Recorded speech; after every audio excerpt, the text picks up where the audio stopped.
做咗呢一行21年嘅張少全喺舊年3月自己出嚟開地產公司。佢話當時預計到好多大行都會減分行、減人手，認為係一個機會，決定出去闖一闖。喺危亂嘅階段度咧，去創業咧，其實最好嘅。因為點解？如果你喺個市好旺嗰陣時，頭先我所講嘅一樣嘢咧，第一租金你揾唔到鋪，第二你亦都根本係趕唔切食到個市場咯。反而你一個市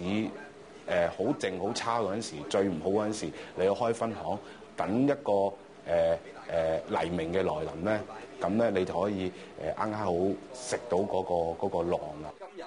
佢嘅公司喺短短半年開咗10間分店，主攻馬鞍山、西貢、九龍站同奧運站4個地區，主要靠熟客幫襯。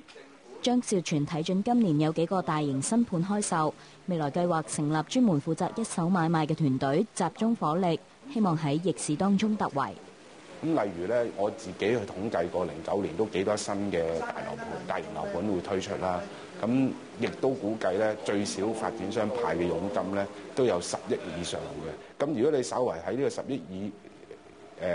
嘅佣金度攞到少少嘅 market share 咧，已經係好豐厚，已經夠你嘅公司嘅1年嘅營運